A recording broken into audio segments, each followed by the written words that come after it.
jamaah? Alhamdulillah. Alhamdulillahirabbil alamin. Kembali lagi di Islami Twinda, jamaah Islami Twinda yang baru bergabung. Ya, kita ingatkan lagi hari ini kita sedang membahas tentang tema kok nabung hutang bukan nabung pahala. Ini Masya Allah luar biasa. Nah, sekarang kita akan melihat kembali sebuah video tayangan ya. Ini sempat viral kemarin ini karena ada kakek sama nenek ya yang menjadikan cucunya sebagai jaminan hutang. Ini di tayangannya nih. Kisah seorang nenek menyerahkan cucunya untuk jaminan utang viral di media sosial. Belakangan diketahui kejadian itu terjadi di Kota Bogor, Jawa Barat. Kabar yang beredar, si nenek memiliki utang belasan juta rupiah kepada dua pihak. Karena hal itu, si nenek menyerahkan cucunya untuk jaminan. Berdasarkan informasi beredar yang dihimpun tribunnewsbogor.com, persoalan utang piutang ini melibatkan tiga pihak. Pihak yang memiliki utang adalah nenek berusia 58 tahun yang mana dua cucunya dikabarkan diduga jadi jaminan utang selama 20 hari. Dalam kabar yang beredar, nenek ini memiliki utang sebesar 15,4 juta rupiah kepada si pemberi pinjaman 1 dan utang 4 juta rupiah ke si pemberi pinjaman 2. Kedua cucu laki-laki dan perempuan nenek ini dikabarkan diduga jadi jaminan kepada masing-masing dua pihak pemberi pinjaman tersebut. Ini saya pertanyaannya cucunya yang mana tadi tuh yang dijaminin? Yang mana Ini digendong di belakang kali? udah gede juga.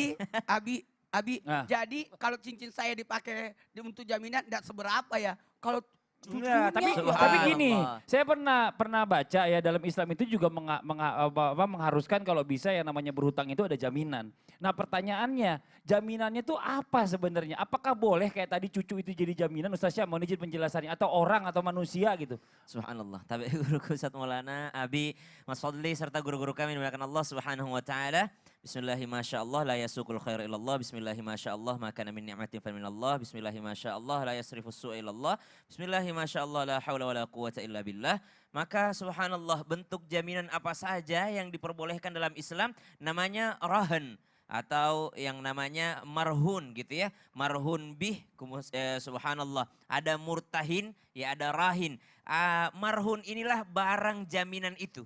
Barang jaminan. Jadi yang disebutkan adalah barang yang bisa dimanfaatkan atau yang bernilai. Maka kalau manusia tidak masuk akal menjadi jaminan hutang. Bagaimana mungkin cucu menjadi jaminan hutang. Dan yang sesuai dengan syariat disebut dengan rahan. Atau sesuatu yang bisa dimanfaatkan atau sesuatu yang menjadi jaminan hutangnya. Maka subhanallah yang pertama jenis jaminan. Satu ada jaminan yang perlu perawatan. Ada jaminan yang tidak perlu perawatan. Kalau jaminan yang tidak perlu perawatan, maka tidak boleh dimanfaatkan sama sekali. Tidak boleh dimanfaatkan sama sekali. Misal handphone perlu perawatan nggak? Paling dicas gitu ya. Paling dicas ataupun misalnya kalau jadi barang jaminan nggak dicas pun nggak apa-apa. Biarin aja mati itu. Kapan bisa dipakai nih handphone? Kalau misalnya udah habis temponya. Diberikan handphone itu kepada orang yang tadi pinjam duit. Dikatakan ini handphonemu sekarang waktunya engkau bayar hutangmu. Saya belum bisa tahanlah lagi handphone itu. Maka dipegang lagi sebagai jaminannya. Subhanallah. Kemudian ada barang yang harus atau butuh perawatan. Misalnya motor atau mobil misalnya harus dipanasin tiap hari. Maka dimanfaatkan sesuai dengan biaya perawatan yang dikeluarkan. Karena yang mengeluarkan biaya perawatan adalah yang mempunyai barang tadi. Atau yang berhutang tadi. Berarti menjadi tanggungan dia untuk merawatnya. Berarti biaya bensinnya adalah kewajiban daripada yang berhutang. Dan itu pun hanya sesuai untuk dipanasin saja. Bukan untuk dipakai cari duit. Bukan untuk dipakai jalan-jalan mobil orang yang menjadi jaminan tadi.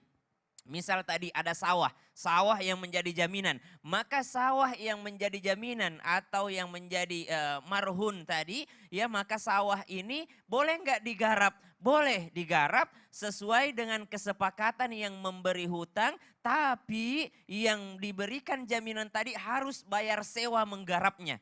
Misal biaya sewanya dalam 1 bulan adalah misalnya 1 juta rupiah. Maka setiap menggunakan barang jaminan tadi setiap bulannya maka harus dipotong 1 juta, 1 juta, 1 juta, 1 juta. Hingga nanti pas pembayaran hutang misal si minjam tadi hutangnya 10 juta. Maka dipotong berapa lama dia juga garap sawah tersebut. Maka subhanallah segala jenis kelebihan dalam hutang piutang itu adalah riba. Yakni hukumnya adalah haram termasuk termasuk menggunakan barang jaminan, maka ini tidak diperbolehkan. Nah sekarang jatuh tempo ternyata tidak bisa melunasi hutangnya. Apa yang harus dilakukan dengan barang gadaian tadi atau barang jaminan tadi? Maka barang jaminan ini dilelang, dijual. Kalau harganya tidak mencapai dengan pembayaran hutang, maka yang berhutang harus menambah.